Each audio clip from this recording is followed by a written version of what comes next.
Mulai tak? Iya. Sip. Bismillahirrahmanirrahim. Assalamualaikum warahmatullahi wabarakatuh.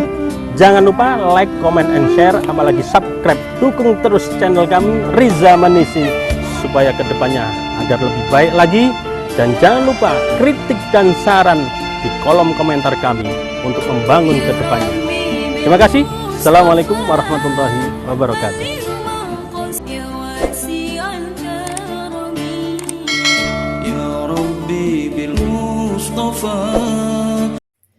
Bismillahirrahmanirrahim. Assalamualaikum warahmatullahi wabarakatuh.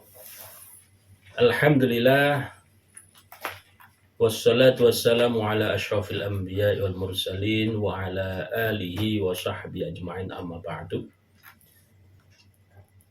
Berjumpa lagi di channel YouTube kami Riza Manisi. Insyaallah kita akan selalu mendapat hidayah Allah dan juga keberkahan dari Allah Subhanahu wa taala. Jangan lupa terus dukung channel YouTube kami Riza Manisi agar lebih bermanfaat serta barokah.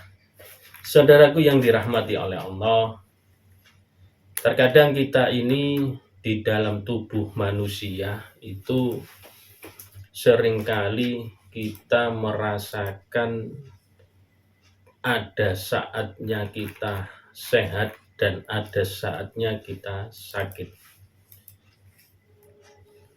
Terkadang kalau kita ini badan kurang fit, ya, kita merasakan sesuatu yang sakit di dalam tubuh kita, khususnya pun kalau kita sakit perut, maka kita minum obat ataupun datang ke dokter. Kalau kita sakit kepala, minum obat sakit kepala.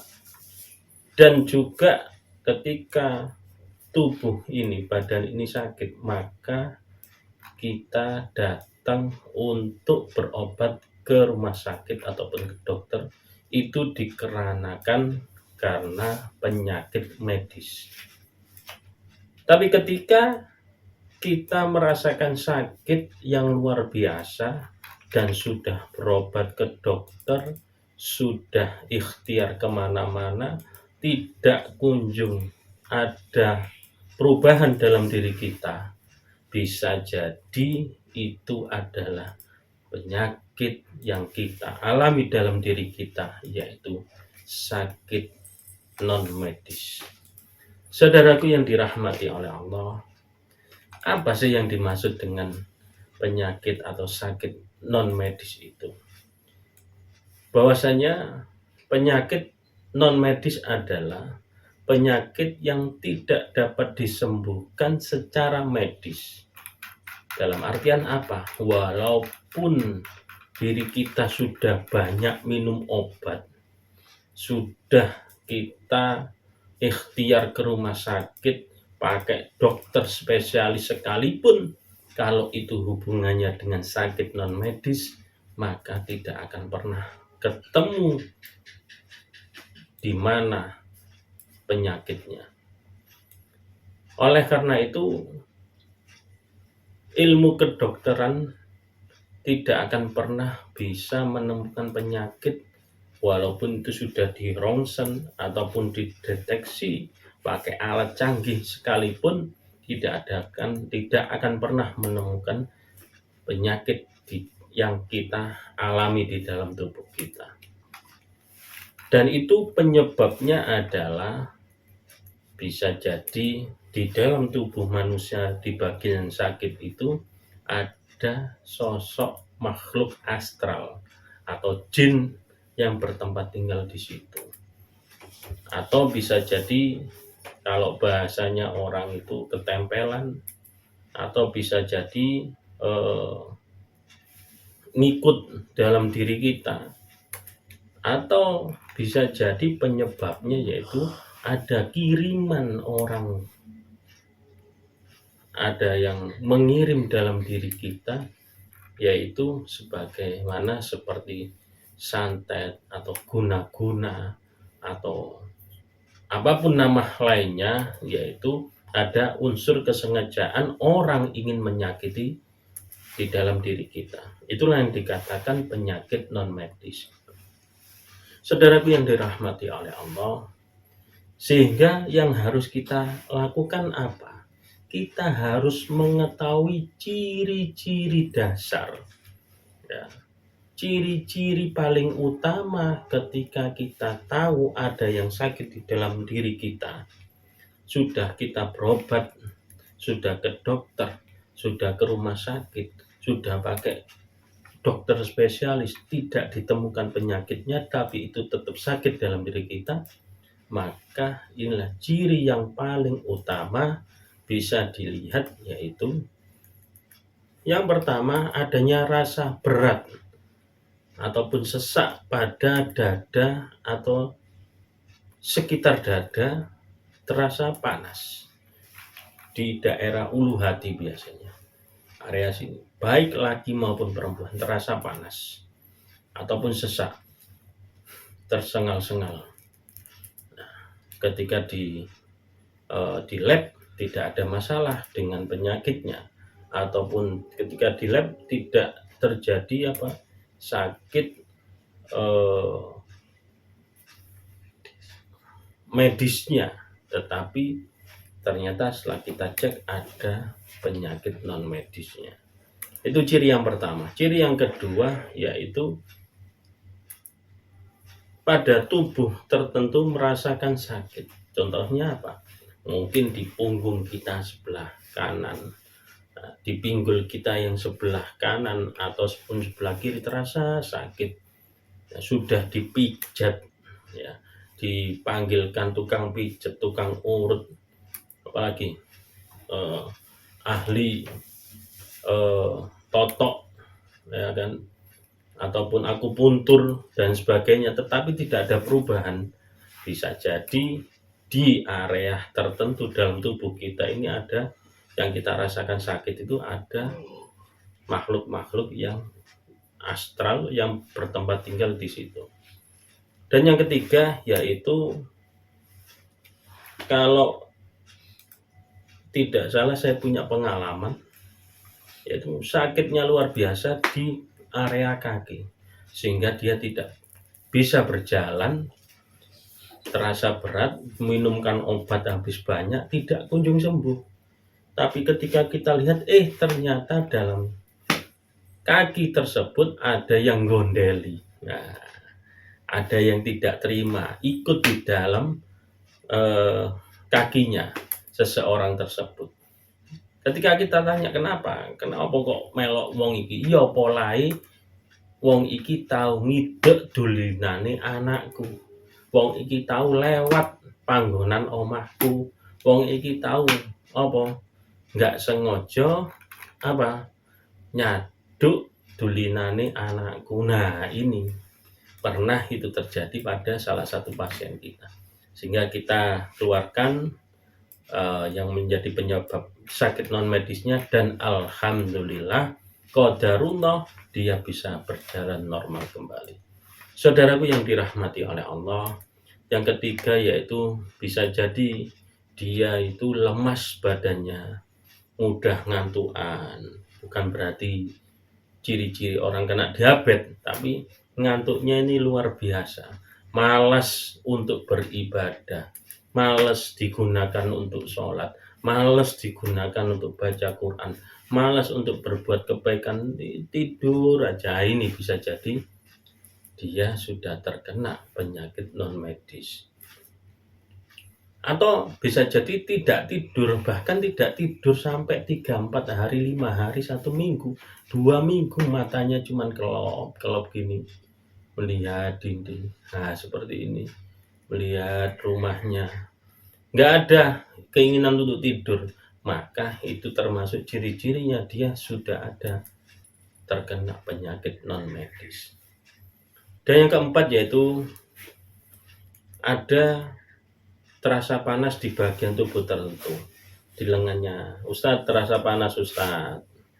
Nah, ada barang berarti yang ingin masuk di dalam tubuhnya. Terasa auranya panas. Ustadz, tubuh saya panas, ya. Ada getaran-getaran di tangannya atau kakinya atau jempolnya seperti ini, getar terus seperti ini.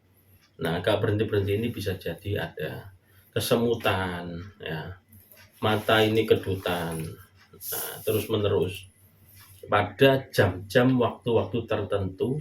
Contohnya setiap kali habis sholat maghrib, nah mulai terjadi sesak, mulai terjadi goyang ininya jempolnya, matanya kedutan setiap kali habis sholat maghrib. Ya, di jam-jam tertentu dia akan merasakan seperti itu, sehingga kadang ketika mendengar bacaan-bacaan Al-Quran, adzan ataupun bacaan yang dibacakan yang di masjid itu sesak nafas, ya, berdebar hatinya kencang atau ingin marah. Nah, itu bisa jadi dia sudah terkena penyakit non medis. Lalu yang kelima yaitu ngomong sendiri. Nah, kadang-kadang ngomong-ngomong sendiri, sungguh hai, ya kok tak wangi. Padahal dia tidak ada teman di sekitar dia atau seseorang di sekitar dia. Dia ngomong sendiri. Wis wae gampang, kok tak atur dhewe. Wis gak usah repot-repot. Kalau kita lihat loh kok ngomong sendiri orang ini. Nah, itu berarti dia sudah terkena penyakit non medis. Dan yang ketujuh yaitu adanya gerakan-gerakan salah satu seluruh anggota tubuh. Nah, contohnya gini, tahu-tahu kita dalam satu tempo, satu waktu gini lagi bergerak. Ya. Itu kadang dideteksi saraf. Bisa jadi saraf, tidak menyalahkan. Itulah harus dengan dua cara tadi, bisa medis, bisa non medis. Dicekkan dulu ke dokter, ikhtiar dulu ke medisnya. Kalau memang tidak kunjung sembuh, nah deteksinya saraf, kok minum obat terus gak ada kunjung sembuh, tambah dosisnya, akhirnya kena ginjal, akhirnya nabrak yang lainnya. Akhirnya penyakitnya bukan hanya tangannya bergerak, tapi komplikasi. Ini yang terjadi akhirnya.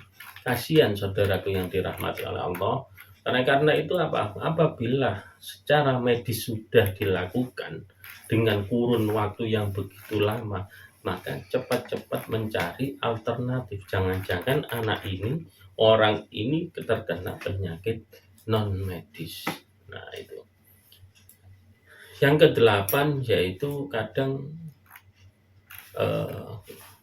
secara ekstrim dia merenung, diam, tahu-tahu kesurupan, marah-marah, tahu-tahu ada bisikan ingin membunuh seseorang, ataupun ada bisikan ingin menyakiti diri dia sendiri, ambil pisau, mensilet-silet tangannya. Nah, itu bisa jadi itu termasuk dia sudah terkena penyakit non medis. Lalu yang ke-9, bagaimana ciri orang terkena penyakit non medis? Dia dalam keadaan sakit itu terkadang ada telinganya sakit, kadang ada berisik, ya, berisik di dalam telinganya. Kadang ada orang yang kayaknya ngobrol-ngobrol di tempat keramaian padahal di rumahnya sepi, tidak ada orang, ataupun ada anaknya, ada suaminya, tidak banyak ngobrol. Nah, itu berarti di alam lain yang mana mereka ini hidup bertempat tinggal, ada sosok makhluk astral yang tinggal ataupun jin itu tinggal di telinga kita. Nah, itu pun juga harusnya kita bersihkan seperti itu. Saudaraku yang dirahmati oleh Allah, ciri yang terakhir yaitu yang ke-10 apabila kita terkena penyakit non medis, yaitu bisa jadi tidak pernah kita konsentrasi dalam belajar. Dan kita nggak konsentrasi dalam belajar. Dalam pekerjaan apapun tidak bisa konsen. Mau buat laporan, salah. Ya, padahal sudah kita susun, laporan sudah jelas. Ya, salah. Mau membuat tugas akhir kuliah, mata kuliah ataupun tugas-tugas sekolah tidak pernah beres, selalu ada aja yang pikiran ini tidak konsen pada satu tujuan, tidak fokus pada tujuan. Nah, itu bisa jadi dia sudah terkena penyakit non medis dan itu harus cepat-cepat dikeluarkan, cepat-cepat diproses, cepat-cepat diruqyah agar kembali normal. Saudaraku yang dirahmati oleh Allah, inilah bisa jadi ditambahkan ciri-ciri, yaitu seringnya lupa dalam diri pasien, bisa jadi itu juga termasuk dia terkena penyakit non medis. Mungkin ini saja sebagai edukasi pembelajaran buat kita semua agar kita lebih berhati-hati lagi dalam langkah, lebih berhati-hati dalam melakukan satu perbuatan, khususnya kita lindungi diri kita, selalu berlindung kepada Allah agar dijauhkan dari segala bentuk penyakit, baik itu penyakit medis maupun non medis. Wallahul muwaffiq ila aqwamit thoriq. Assalamualaikum warahmatullahi wabarakatuh.